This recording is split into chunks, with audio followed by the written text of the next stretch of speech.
Well, are you friends or what? Roll Yeah, the cool. Space Jam movie. Space Jam. Did you see Space Jam? It was okay. I don't know what you're talking about. Really? Space Hey Jam? guys, this is Jeff Donenfeld, good friend of mine. He told me to just come up here and introduce him this way. This guy's a jerk, but he's traveled the world and he's going to talk to you about living and working in Antarctica. Cool. It's not really true. Okay. Hello, my name is Jeffrey Donenfeld. I'm glad to have Dougie introduce me because we've been buddies for years. Dougie? Dougie. Yeah. So the talk I'm going to be giving is, let's see.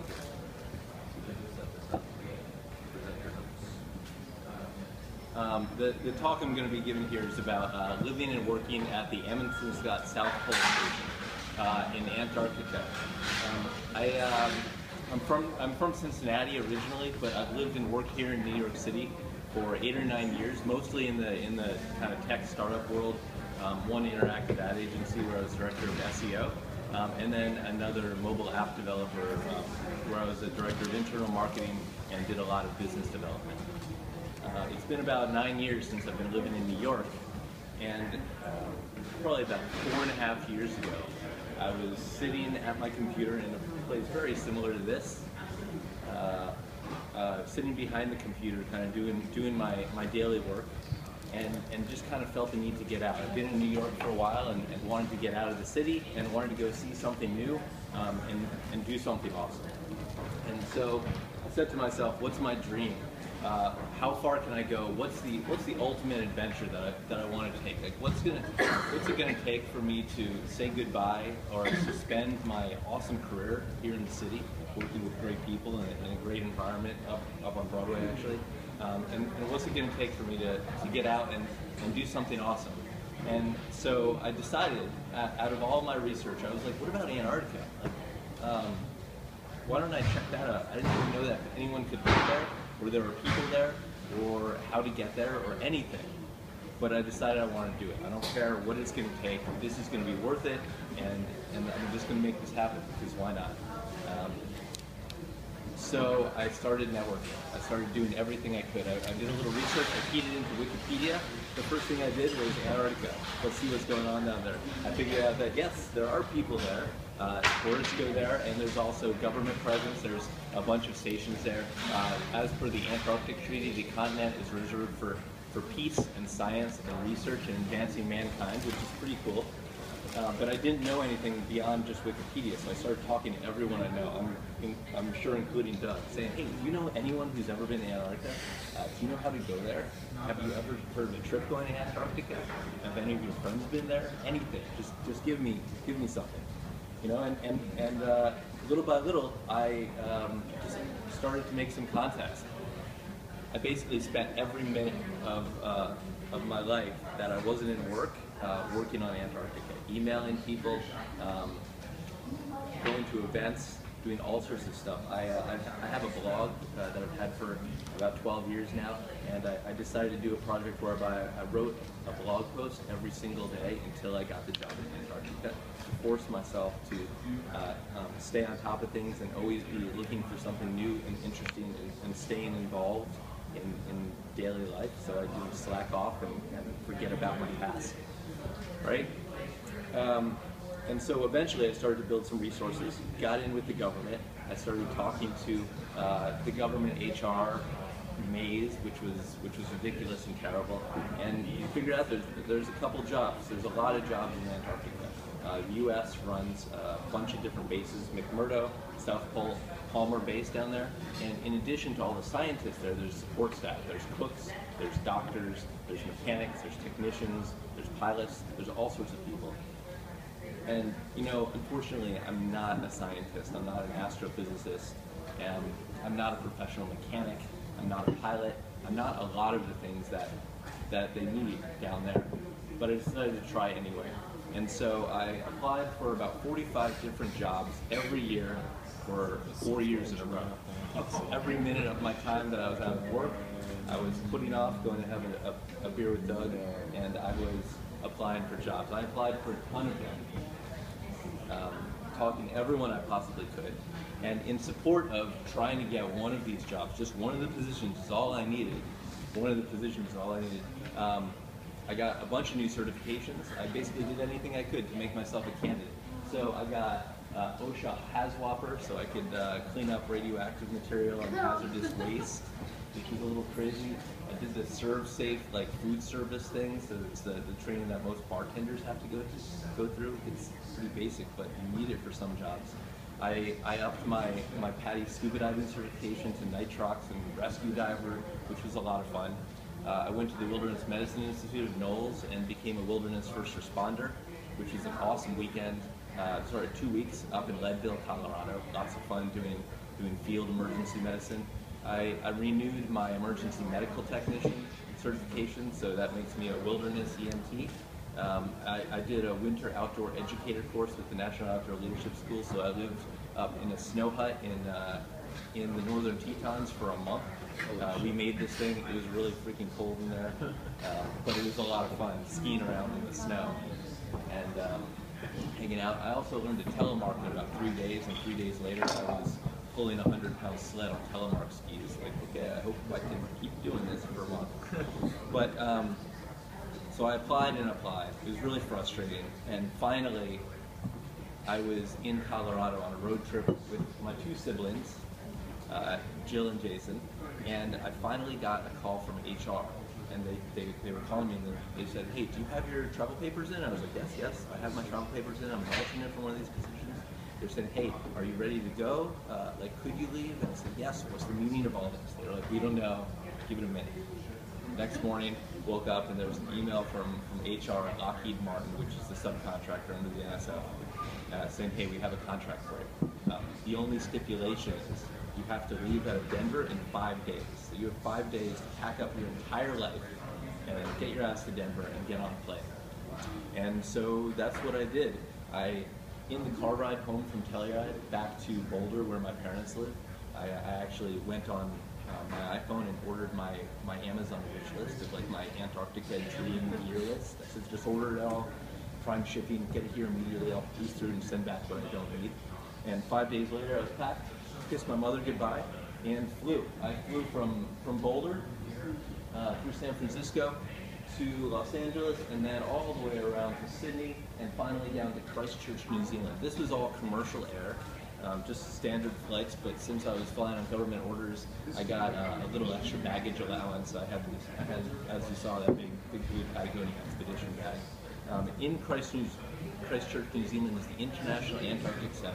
This is the base of operations for a lot of different international Antarctic programs, including the United States Antarctic Program, which is pretty great. Can't see that. At the International Antarctic Center, you're issued your extreme cold weather gear here at the Clothing Distribution Center. This is the big poofy red parkas that you see everybody with, and all of the gear. So when you're on the flights going to Antarctica, you actually have to have one of these orange bags with you between your legs that has kind of a standard issue of survival gear, and you have to have on all of your extreme cold weather gear in case there's a crash or in case you boomerang or whatever it is. You line up and you sign a bunch of waivers and sign everything away, and they give you a bunch of different vaccinations and tricks that I'm still not quite sure what I got, but they line you up and do that.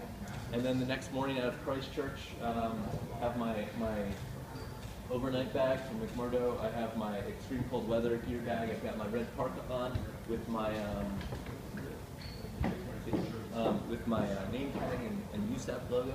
And we load up in the hangar for a little while. It's flying military flights. There's a lot of standby to standby, so you're hanging out a lot in the hangar. And then we hop on the C-17 Globemaster III. This is the kind of plane that they load like Abrams tanks onto and everything. Part of Operation Deep Freeze, and fly down to McMurdo. This is just a quick little shot of getting onto the plane. The C-17 is a huge plane, but it's configured to do so many different things. You can configure it for passengers like this. You can configure it for medical flights. There's pallets of gear and everything in there. Actually, on my way back, there was a giant jet engine that they were ferrying around for repair. So there's all sorts of stuff this plane can do. It's a really cool plane. a really cool flight. It takes about 6 hours to fly over there. Military flights, you can go up in the cockpit and hang out and talk to them if they've got nothing else to do, which is a lot of fun. And flying over the Trans-Antarctic Mountains and over into the ice is beautiful. You can see kind of the sea give way to ice floating, and then the ice begins to solidify, and then you see mountains come out over the ice, where the ice is over the mountains. So from Christchurch, go on down to McMurdo Station. Here's getting off in McMurdo. You actually land on frozen sea ice on Pegasus Ice Runway, it's called. You land on wheels. The sea ice is thick enough and supportive enough that it can actually take a jet, and then get on a big transport and make it into McMurdo. McMurdo is the biggest U.S. station in Antarctica. It's about 1,500 people in the summer, which I was there. This is November 2012. 1,500 people in the summer. In the winter, it goes down to about 150 skeleton crew. But this is, McMurdo in the summer. Here's getting off the plane, finally in Antarctica, which is a big achievement. It was a lot of fun. The first thing you see when you get off the runway, get off the airplane, is Mount Erebus. This is one of the 7 summits, one of the 7 tallest mountains in the world. It's a big volcano. It's just looming, and actually, McMurdo is just around there. So you actually get to drive towards it in these massive transport vehicles. I actually don't know the name of this one, but there's another old one that they keep on going called Ivan the Carabus, and they're huge and they're good for getting around on the snow. Here's McMurdo Station, and climbing Observation Hill, you can see at McMurdo there's lots of buildings, there's fuel tanks, there's all sorts of maintenance sheds, and you're actually on the land. You're on the continent of Antarctica, and it's dirty and everything. Layover in McMurdo for one day, just sleep real quick, get up the next morning, tag your bag for the South Pole, and then I got on an LC-130 Percolate. So this is a standard C-130 that they use for all sorts of different roles, transport, all sorts of stuff. They have rocket packs, JATO bottles that they can mount on these for short takeoffs and landings. The AC model has guns on the side of it, but this is the LC model, and you can see here that it has skis on the bottom, and so it's actually a big ski with a slit through it and a hydraulic system, so the landing gear, the wheels, can slide through the ski. So you take off on wheels, you see it's on a wheel there, and in midair you change the ski and you land on a ski. So here's just a little quick clip of getting on the LC-130 Hercules. They give you a little box lunch, they give you earplugs because it is loud and not super comfortable, and you're kind of sardined in there in a little webbing seat. But it's a fun experience to be on one of these flights. There we go. There's the inside of the LC-130, cargo everywhere. And here's our carpenter, Don, looking out the window. This is just the front cockpit, big old panorama with my iPhone. Interestingly, in this shot, you can see right here, there's a cord going up into the roof. That's a GPS antenna for the Herc, which is pretty standard equipment. However, there's a box behind where I was just standing there, a little Pelican case, and I was asking them about it. They can actually remove this GPS, and they have a sextant in the box, and they can put a sextant out through the hole and get their location by the stars in midair with a sextant, a navigational instrument that Christopher Columbus used to get. It's amazing what they can do with that plane. So from McMurdo down to the Amundsen Scott South Pole Station. This is actually at the geographic South Pole, the axis of the Earth. Right there at the bottom, but you can see all around the continent there's lots of other stations. South Pole is right there in the middle, and flying from McMurdo to the South Pole, you get to go over the Trans-Antarctic Mountains, which are beautiful, seeing these giant, Himalaya scale mountains just poking out of the ice barely, out of 9,000 feet of ice. So this is kind of the culmination of a lot of work. It's finally getting out at the South Pole. It was about freezing on the Pegasus Ice Runway when I got on this flight, and when I get off, the first breath of air is negative 40 degrees. Equivalent altitude of 10,000 feet, because the spin of the Earth compresses the atmosphere at the poles, and so it cleans the air out a little bit. So it's a higher physiological altitude. altitude, and then you're on the ice. On the ice layer. They keep the engines idling, full idle. They feather the propellers at the South Pole because it's so cold that if they shut it down, the plane gets cold soaked and it takes forever to warm it back up. And starting and stopping a plane at the South Pole where you have basically no resources for repairs is not a great idea. Here's the sign in front of the South Pole station. This is Destination Alpha back there. And the station, it's at the geographic South Pole. It costs $153 million to build. It's 80,000 square feet and it's dedicated in 2008, although it's been inhabited since 2003. 9,000 feet of ice, equivalent altitude of about 9,300 feet, gets up to 11,000 feet, sometimes based on atmospheric conditions. 150 people in the summer, which is when I was up there, and 50 people in the winter skeleton crew. 150 people in this small building is a lot of people, and you're living on top of each other in the middle of the highest, coldest, windiest, and driest desert in the world. So you get to know everyone real well. It's a good experience. -20 to about -50, and keep in mind that you'll never see a night shot in here because it's all one day. The sun never sets. When I got there at the beginning of the season, the sun's kind of like real low on the horizon. In the middle of the season, the sun is just making tight loops around, and then starts to get bigger. So here's a little exploded diagram of the station. You can see that the station's actually up on these pylons, on these stilts above the ice, and that's a design feature to keep the station from becoming covered with snow. And this structure is known as the beer can. It connects the above-ground station to the below-ground service archways and tunnels, which I've got some pictures of. Here's a little view from the roof of the station, looking off into the supply berms. School hinge over there. This is one of the HARP arrays, sort of. It's called Super Darn. Nobody knows what it does.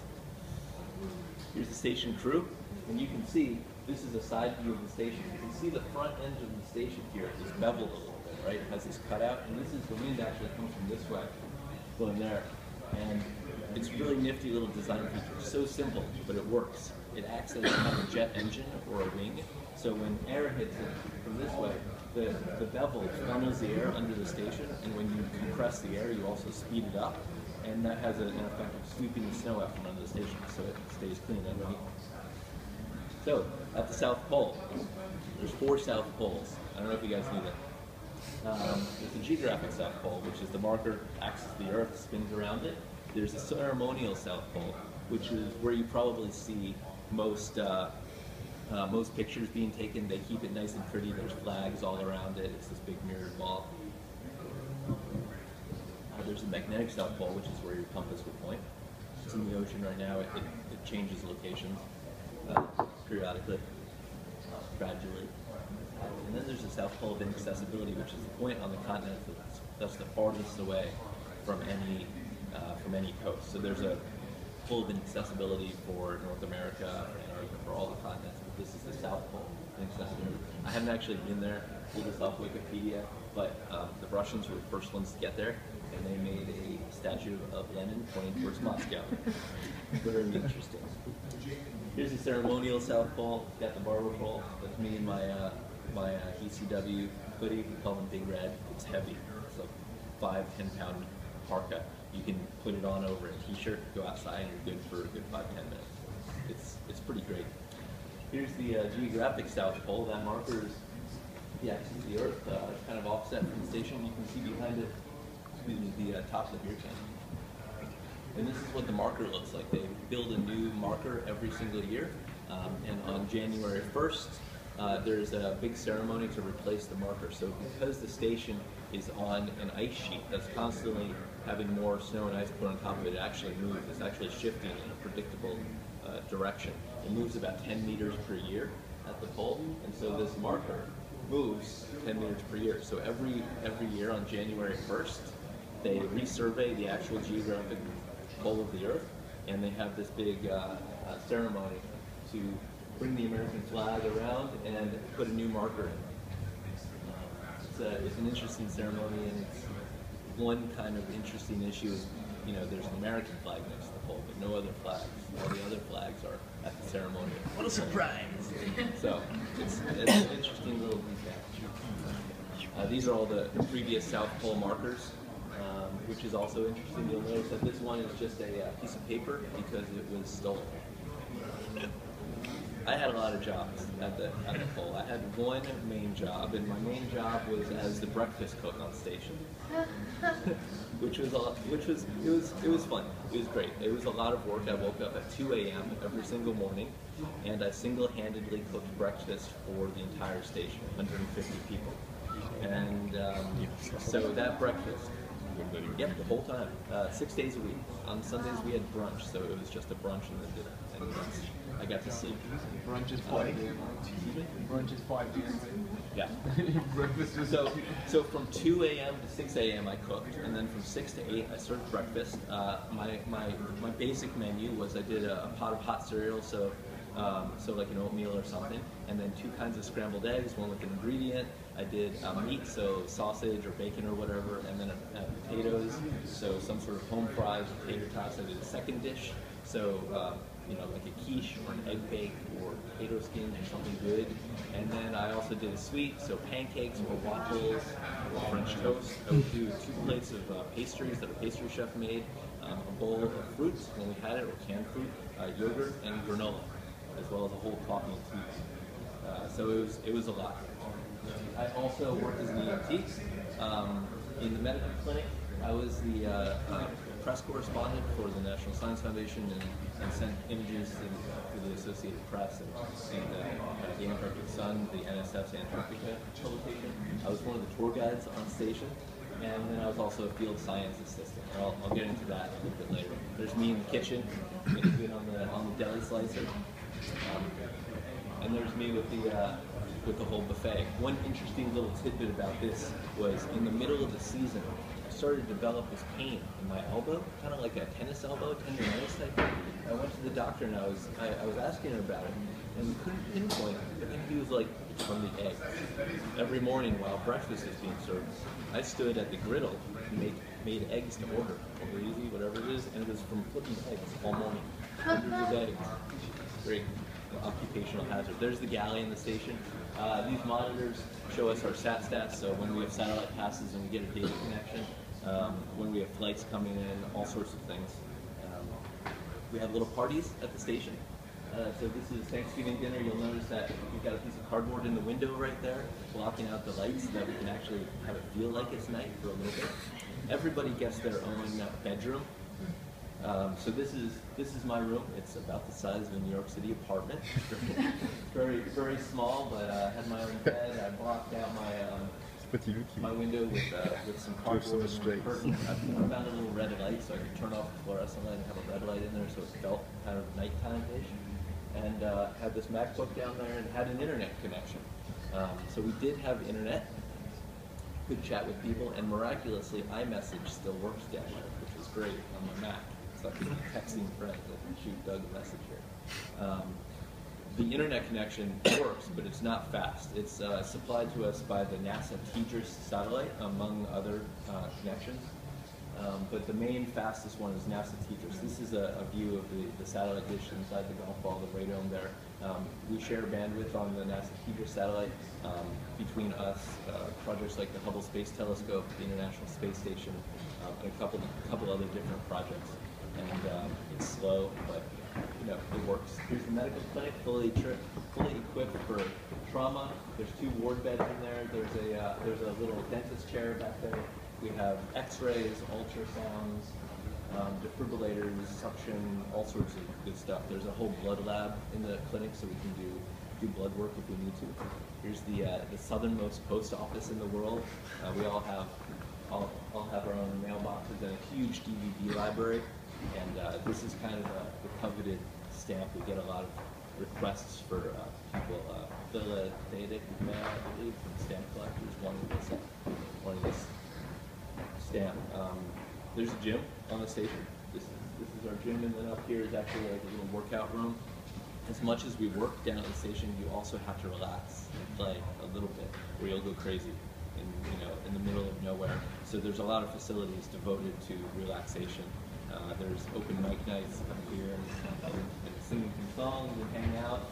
Next to a big airdrop parachute, we bring all the couches from the lounges. There's 2 lounges with movie theaters. We've got a PS3 down there. There's a pool table and like a bar in the station, a little bar up there. And Dark Lord, and this is one of the movie theaters. This is also the lounge and a common area for the B1 emergency life raft. So there's 4 different pods on the station, and one of the pods can actually be sealed off from the rest of the station. It has its own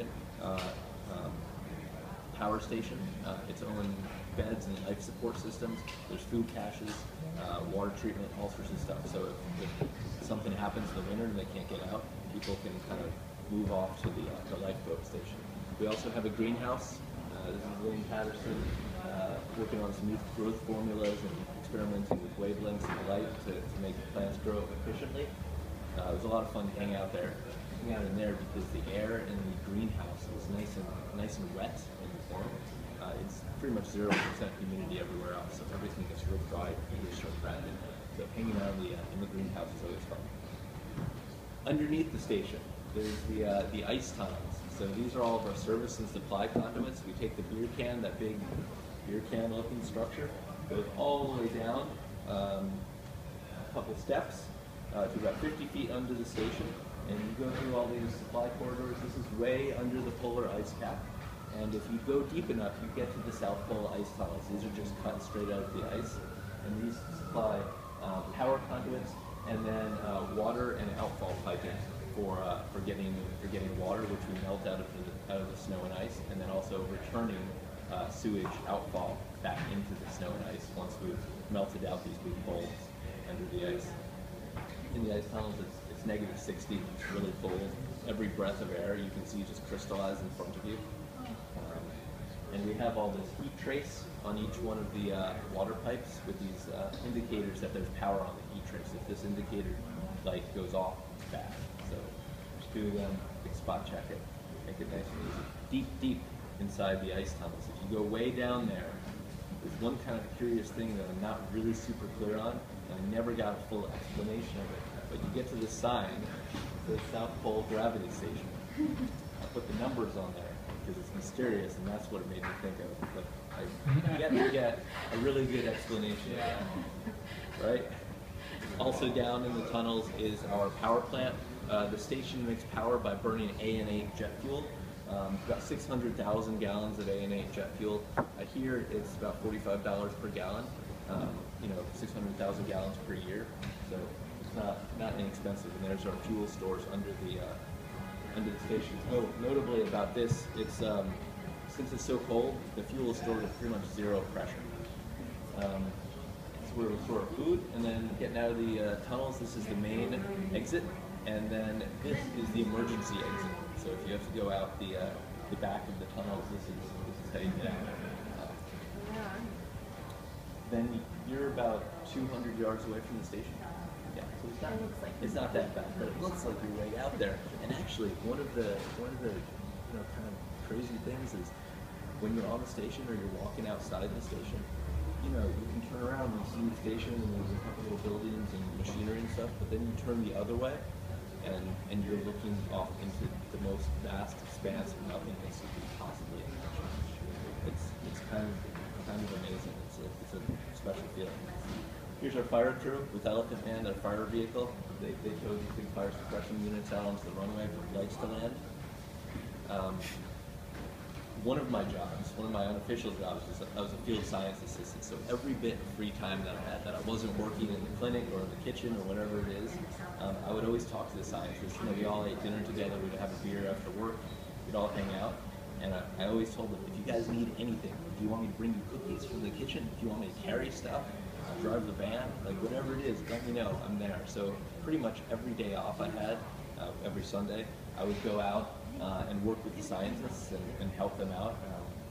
Got involved in a number of projects. This is us walking out to the South Pole telescope here, the Bicep 2 microwave telescope, and the Keck-Array microwave telescope. This is a big plywood ground shield, so it doesn't see the Earth.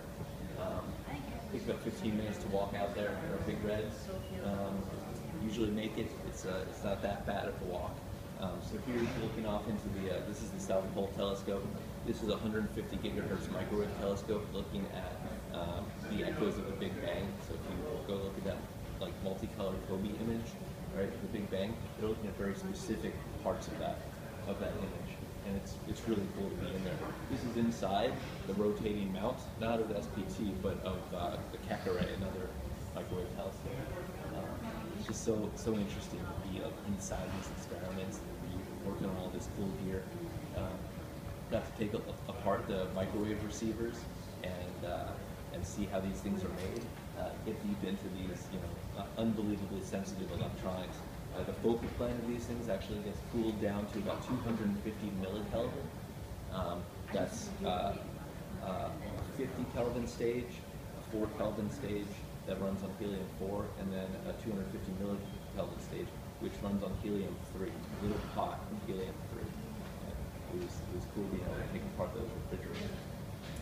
We got around on snowmobiles, which was a lot of fun, and towed liquid helium out to some of the telescopes to be refueled. This is going out to Bicep 2 and then hoisting this thing up. John Powell ready to receive it with the remote control for the hoist. And this is one of our big helium brewers in the cryo bar, the cryogenics laboratory. Fill those up. When you're filling liquid helium dewars, you have to have a little escape valve to allow that pressure. And so this plume here is actually a liquid helium that immediately evaporates. And these drips are drips of liquefied nitrogen and oxygen that are just condensed from the air. It's so cold that it gets condensed out of the air, and this whole thing is just dripping oxygen onto the floor as it's fueling. This is one of our vans. We put big treads on it so you can get around. It has a crappy turning radius, but it gets you out there.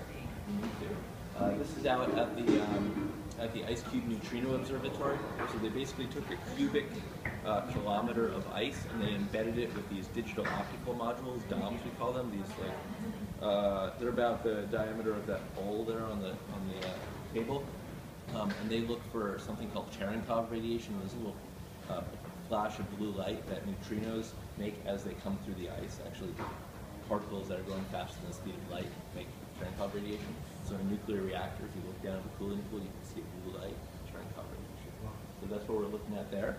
We got to work a lot with the Ascarian Radio Array, another neutrino telescope. I actually helped fabricate, I fabricated this whole part over here and helped install this hose reel, which was really cool working with a great team out there. Going out there on all my free time and help them drill into the ice, drill hundreds of feet deep into the ice with a hot water drill, where we implanted more electronics. There's put in a surface antenna, and then we have deep antennas that we put way down there. In addition to astrophysics and observational cosmology down there, there's also a lot of atmospheric science. This is the Atmospheric Research Observatory, ARROW we call it, and this probe actually samples the cleanest air in the world and helps establish the benchmarks for global pollution levels, which is interesting. We also party a lot, and it's good to kind of let off some steam and relax a little bit.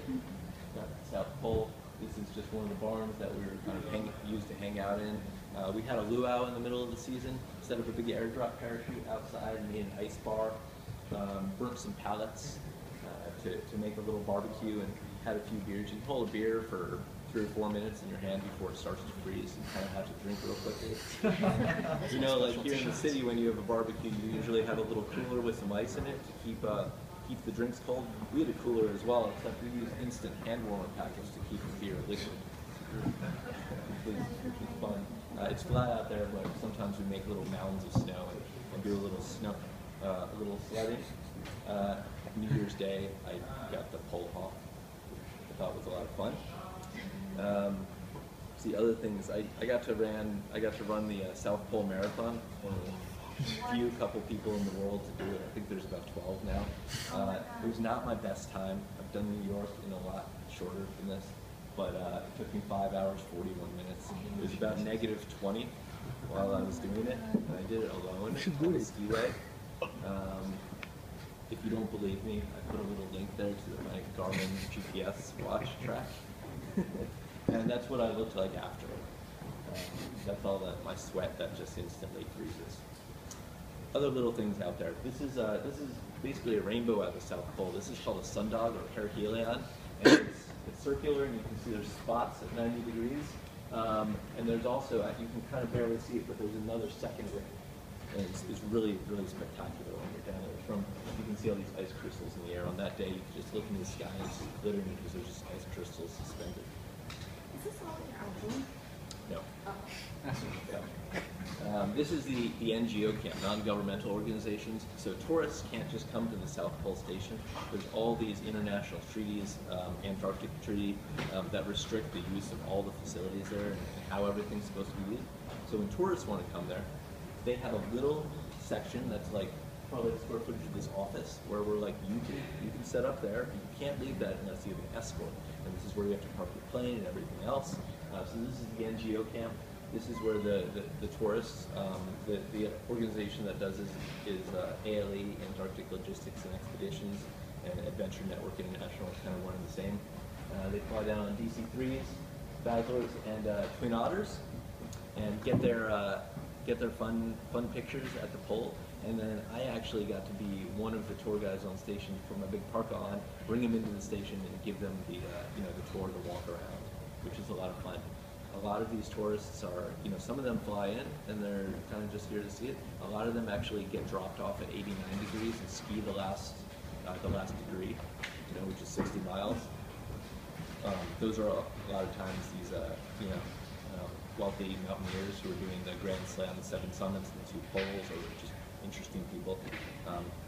Also met a couple of expedition people. This woman's name is Vilborg. She's the first Icelandic woman to ski solo from the coast to the South Pole. She came in alone, towing a big sled, and walked out there and met her. This is our doctor, Dr. Sean Roden, on the station. He's the former lead flight surgeon for the space shuttle program. And this is the medical director of all 3 stations, Scott Krasinski. He flew, I think, 4 shuttle missions and helped deploy the Hubble Space Telescope. Also on the International Space Station, helped install one of the main trusses on the ISS. And he's actually wearing an STS-120 shirt, which is pretty good to see them. So after 3.5 months in the South Pole, leading me up to February of this year, finally got out of there as the sun gradually begins to set. Hopped on an LC-130 Hercules. And flew over the Transantarctic Mountains. These are the mountains that just jut out over the continent. It's beautiful, and it's amazing to think that these are covered with such a thick ice layer. They're just huge, huge mountains. You land back on the Pegasus ice runway. This is Ivan the Terrorist. This is the older one, but it's a little bit more badass. Got these giant tires on it and everything.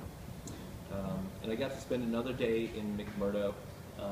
I actually did go on this boat. This is a big fuel tanker that arrives once a year to offload fuel into the big tanks. And that supplies fuel for all the operations all over the continent. Probably the biggest smoking sign I've ever seen.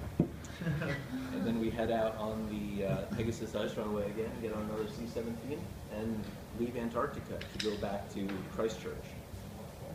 After being in Antarctica for so long, it's so dry, and there's no like bacteria or anything that creates smells there.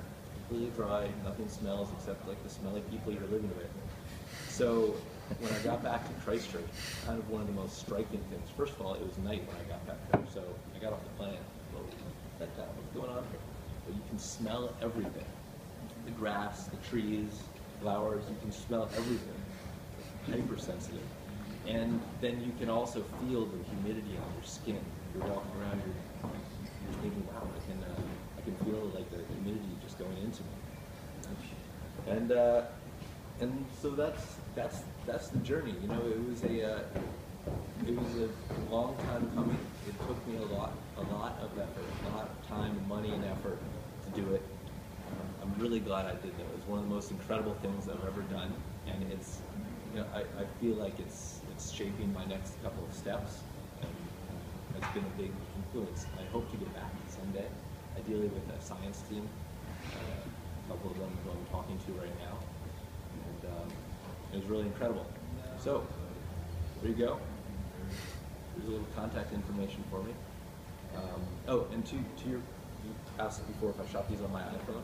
So I shot on this iPhone 5. I shot on a Sony RX100, Sony's new little point and shoot with a big sensor in it, which is awesome, and a Canon 5D Mark II. And everybody brings cameras down there, and Canons are pretty common, right? And so in one of the science laboratories, we actually had a table like this size, and everyone just puts all their lenses in here on the table, and everyone can kind of pick through it.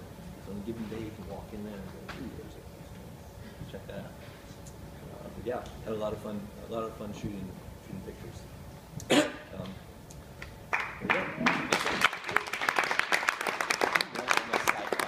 Any questions? Were there any animals at all? There are in Antarctica, not Suffolk. Oh, and sorry, before anyone leaves, those are a little stack of my business cards. If you want, it just has my name on it. Stay in touch, shoot me a message. So there's nothing, no natural life at the South Pole, but at McMurdo there's seals and penguins. There's no, just keep in mind, there's no polar bears. They live in the North Pole. There's penguins at the South Pole. There's also these birds called skua, S-K-U-A, that they're really crafty and very smart. And so at McMurdo, if you're walking from the cafeteria building, like back to your dorm or something, carrying a plate of food, they'll swoop down and take it. Yeah. Yeah. So two questions actually. Yeah. First question is, so you left New York 4 years before you left to Antarctica. I started my search 4 years before I got my job. Got it. So were you in New York during that time? Like when did you find the time to do all the training and all the expeditions? Free time every night. You know, I do research on the weekends. I set up at Snice on 8th Avenue and be emailing and everything on my lunch breaks. I'd schedule, you know, interview calls with HR and everything on lunch breaks and do whatever I could. You know, every bit of vacation time I had, I was doing stuff. Yeah. And I guess my second question is, now that you're back, Yeah. what are you doing and how are you now going to prepare yourself to go back to the science? Well, that's a very good question. I'm glad you asked. After I was dropped off in mid-February 2013, I was actually given kind of a voucher for a flight home, commercial flight home, because they get back to where they brought you from. And I ended up switching around my flight a little bit, using some kind of leeway with booking. I got real crafty with the exact booking codes of each ticket.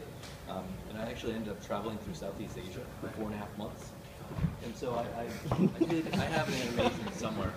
But so I went from Christchurch. I went trekking around Christchurch, and then well, you want to see? Hold on. Okay. Second. So I did. Right. No. I think I have it. Is it snow there, or is it just? So here's a little animation of where I went from Christchurch. That's a good question. It has to, right? Of course it does, doesn't it? No, he said it's a desert, so that means there's no precipitation. Yeah. So here's a quick introduction. Does it snow there, or is it just? It does. Text. So from Christchurch, I was given a ticket by the government and used it to do a little travel. So this is 4.5 months. This is just a quick zoom through of where I went. From New Zealand, I did a little of Australia. I was surfing in Bali, Komodo, Indonesia, Singapore. Was rock climbing in Thailand at the time. Hiking way up in the mountains in Myanmar. All around down the coast. Sounds pretty efficient. She's not an Asian that.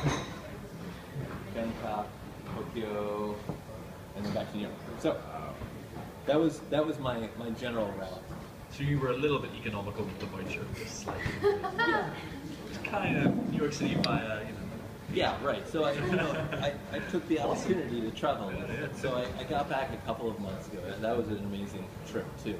Did a lot of photography on that one. And now I'm consulting on adventure travel.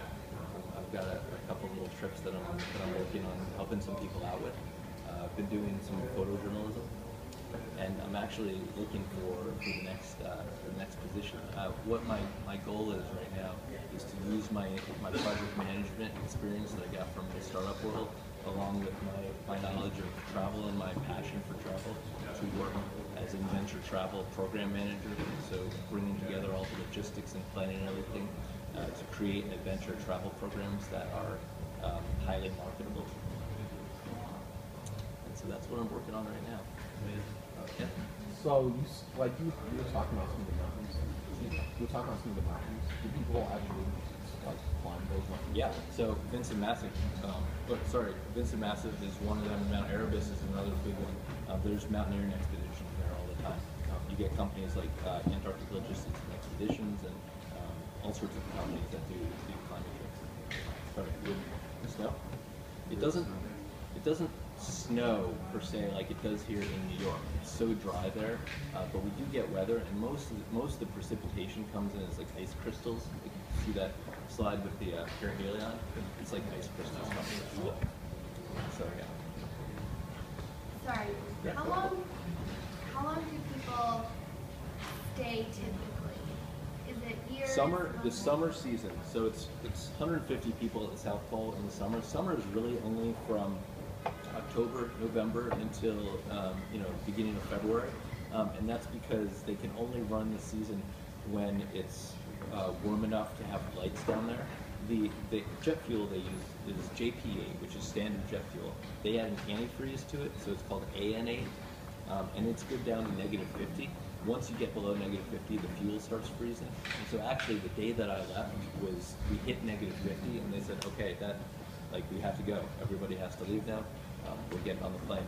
So the flight that I got on, they land, they keep it at full idle. The propellers revving, spinning, they just feather the propellers, and you're staged on the runway, and you run out and get on the plane, and they gun it off the runway minutes later. So during winter, there's about 50 people who are left at the South Pole for the winter crew, and they are stuck there. They cannot leave. The sun starts setting, it's dark 24/7, gets to be -80, -90, you've got 50 people, and that's it, you're it. How do they pick this? Experienced people who will do it. Yeah. So to go to Antarctica in general, you have to go through a big physical qualification, bunch of doctor's appointments, blood drawn, dental exams, yada yada. To stay for the winter, you also have to go through a psyche. People on the station during the winter get toasty. They get like a little cagey. Like when you've been with your family for too many days, Yeah. Did you ever feel like panicked and trapped? The what? Yeah, but really. No, that's a good question. How terrible was it? Sometimes a little bit, but not like I never really freaked out. There's so much to do there for me because I like to get into every little thing and check it all out, and it was fun meeting people. And it's 3.5 months, so even though I was in the kitchen, like, why am I flipping eggs right now? I was like 3.5 months, and this is an amazing experience, and there's nothing else I'd rather be doing than flipping eggs. Was there like any one specific thing that got you to want to go, or is this not something you wanted to do before you did? I wanted to go on a major adventure, and one of the things that I was kind of had in mind was I wanted to stand on like the edge of humanity. Right? I wanted to be there at the South Pole and look off into nothingness, into a place where humans cannot live and don't live. The only reason that we can stay at the South Pole is because of science and technology, because we're bringing 600,000 gallons of jet fuel down there. And I kind of wanted to be on the edge of what's possible, and get way out. So you applied for Mars One? Excuse me? Did you apply for Mars One? Mars One. The mission to Mars. Oh, Mars One. Because it's kind of the same. I saw that the other day. Right. But the winter one. Do you remember the moment, the precise moment that made you realize you had to go to Antarctica? Like you're sitting at your desk, you're behind your computer. What was the precise moment that made you go, fuck this? I don't remember that. I'm sorry. I remember when I got the job. That was a big moment. Watching TV with my siblings. It was. I don't think it was like a precise moment for me. It was kind of a building of a lot of thinking about it and kind of considering it, and then making the decision. It wasn't like, you know, it's not like something happened to me one day and I was like, that's it. Like I gotta go. Yeah. You know, like I gotta like lose a contract or something and then decide to leave. It was kind of like sitting there, like thinking about it, and then starting to do some research, and like, yes. Is there a hole like in the ozone layer there that prevents you from like getting exposed to the weather? Like, do you put sunscreen every time you go out? Yeah, you wear sunscreen. I brought down like 5 tubes of like Neutrogena SPF 70, but I didn't use all of it. I used barely 1 tube, and I was thinking about that. I was like, but I wear sunblock every day. It's because I only had to cover my face, like my nose, tip of my nose, really. You're wearing a million layers and hats and everything. Yeah. Why don't they have solar panels down there to power things? Because we need more power. There actually are some solar panels. There's a couple solar powered experiments, but cost of getting it down there, and it's just another research item that's not funded right now. Any flames occurrence of type orders? Any what? Any flames occurrence of type orders? Oh, you asked the question we were all thinking of. In each bathroom, there's a punch bowl that's that size of condom. What? Yeah. Are there women down there? Never did. No, I No mean, girls allowed. I'm sorry. Sexist. It's all women. It's about That's how 70. you can get down. Oh my god. Stop. 70. Okay. Well, No, yeah. I'm curious. Yeah. Anything else? All right. Thank you so much. Yeah, thank you. very See you guys. much. It's cool cars.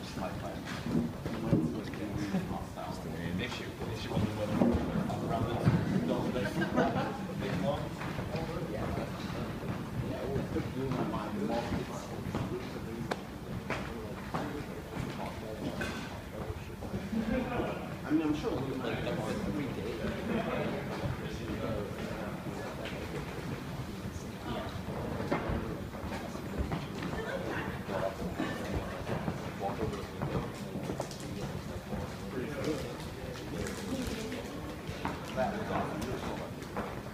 Thanks for coming. Like, I mean, it just blew my mind. I took one and I put that.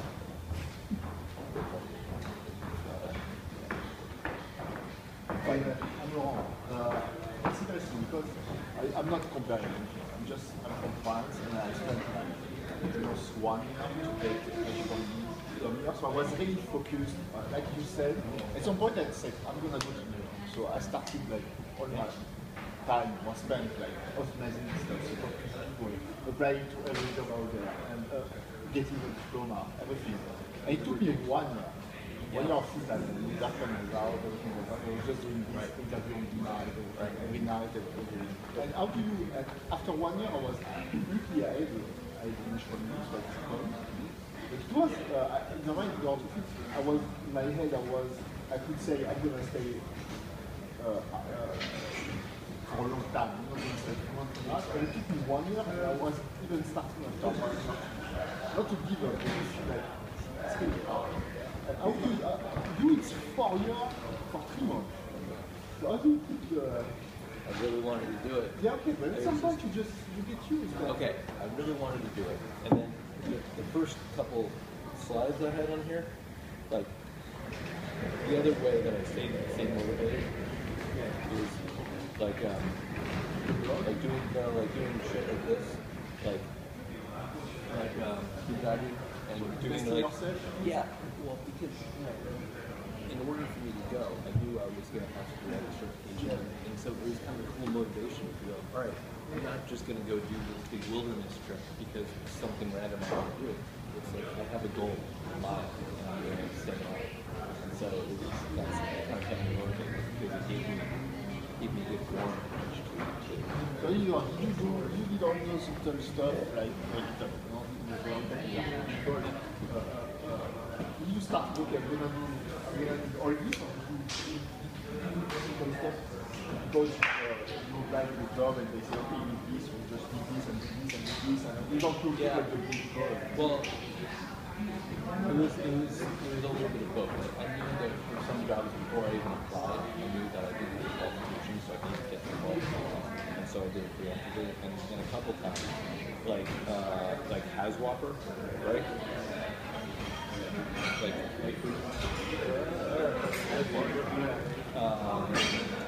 I applied for the job, and they were like, you need these certifications. And so the next year I came back. The next year, I was like, yeah. And for the food service, I did for the church thing, but also for the food service, I applied in 1 year. And they were like, we don't have a job for you. We had a cook position, but you're not cook. You know. And so I was like, okay, I need to become a cook. So I started working like gigs for a week. I have a job. I can't like work the rest of the time. You know, what can I do on a part-time basis? So I started going to get catering. You know, which allowed me to, you know, be in that industry and get some revenue and not take filthy day. And did you, yeah, you go to the time because it's only 2 years, so you prepare, you buy for next year. In between those, in the 9 months, where you just, you couldn't like apply, you just apply, yes. It's like, it's a dark month. Yep. So how do you, yeah, it's longer than my own. It sucks. It sucked a lot. You have to for the next 2 months? Yeah. Just keep trying. I mean, we can, like, I'm sure Doug remembers it. During the time, I would go to parties and that's like kind of all I was talking about. But it worked. And now, you know, now that I'm kind of in it, know all those people down there, I'm kind of in the system. I was working with a bunch of science teachers, so I actually did have a job going back this year, but the government shut down. But I have all these connections, and they're like, hey, as a scientist, but with the science, so the next time I'll be able to apply for a very specific job, and I know who I'm applying with, and it'll be like, yes, we're going to have it apply for really crazy things, right? Which is cool. And the next time I go, it'll be, I'm not a scientist, but it'll be on the granting side. Instead of the service and support, I'll be like a government science grantee.